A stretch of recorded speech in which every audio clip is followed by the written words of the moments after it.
ele está na boca dos políticos nessa eleição. Senado Federal, Senado Federal, Senado da República. E é uma das principais apostas da direita e da esquerda para conduzir o Brasil daqui para frente. As eleições para o Senado são muito importantes. Uma missão também muito importante no Senado Federal.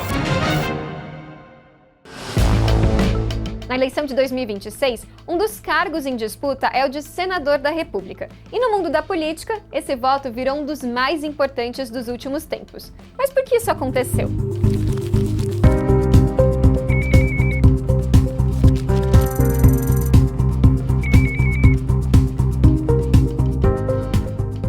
Quem ajuda a gente a entender isso são a cientista política Maria do Socorro Braga e o sociólogo Brasílio Salum Júnior. O Senado Federal, ele se tornou o que eu diria um grande tabuleiro estratégico dessas eleições, né? Eles elencaram 3 fatores que ajudam a explicar como o Senado virou o foco dos partidos nesse ano: a renovação da Casa Legislativa, o controle das agendas pelo Senado e o mais polêmico de todos, o fator STF.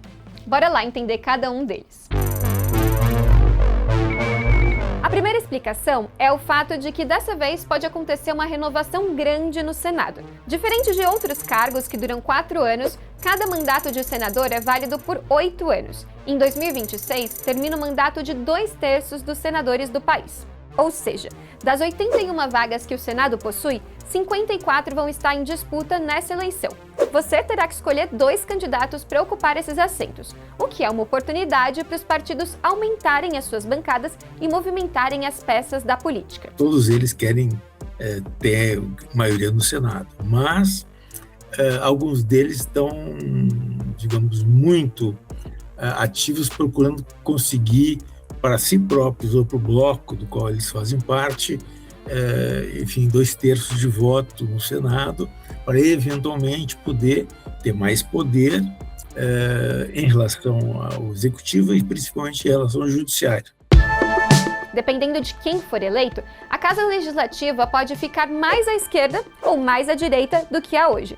E tudo isso reflete diretamente na governabilidade do próximo presidente. Tendo uma maioria absoluta das cadeiras, que significa 41 senadores hoje, né, vai dar a eles o controle total, da mesa diretora, né, que é o principal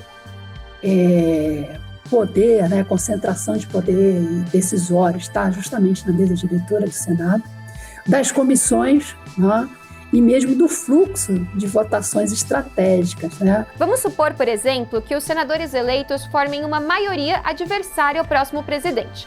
Esse grupo pode travar votações importantes para o governo. Já se o Senado for mais favorável ao presidente, pode facilitar a aprovação dos projetos. Você pode estar se perguntando agora, mas essa é a mesma situação que também pode acontecer na Câmara. Mas é aí que entra o fator número 2, o controle das agendas que é feito pelo Senado.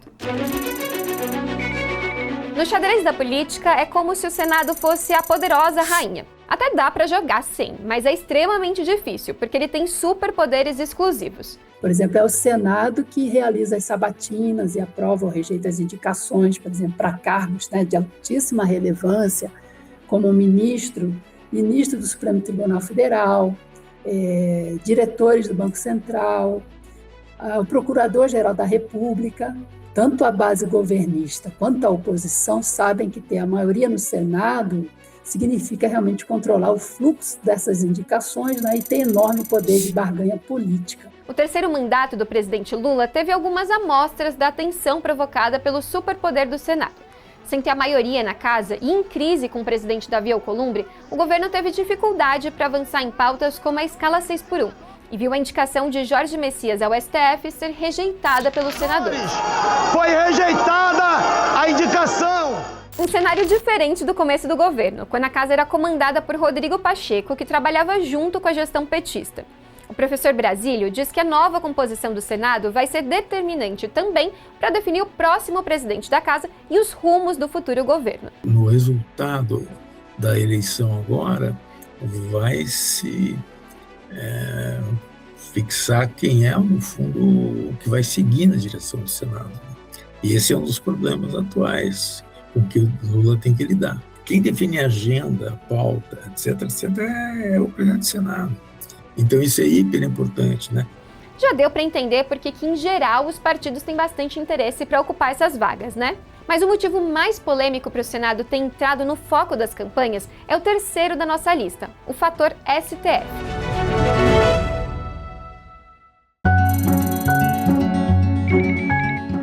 A renovação das cadeiras no Senado pode abrir margem para que pedidos de afastamento de ministros do STF sejam votados pela primeira vez na história do Brasil.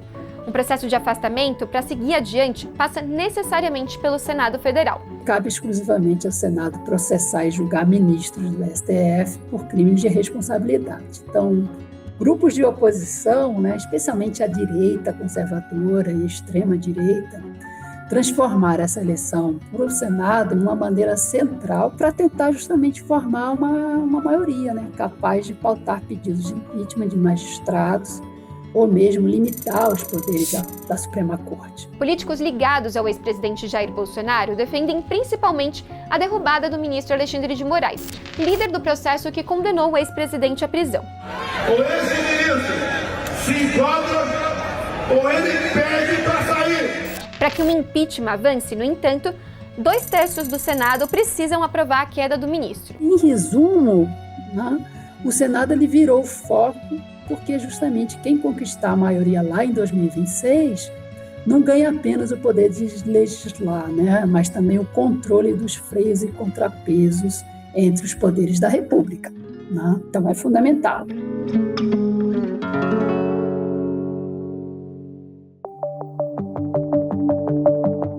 Bem, depois de tudo isso, já ficou claro como seu voto vai ser disputado nesse ano, né? O seu compromisso agora é pesquisar os candidatos ao Senado e votar em 2 deles na urna. Não esquece, hein? São 2 votos para o Senado. Se você repetir o mesmo voto 2 vezes, um deles vai ser anulado. Quer saber o que mais vai ser assunto nessa eleição? Então segue a gente no Metrópolis. Até a próxima!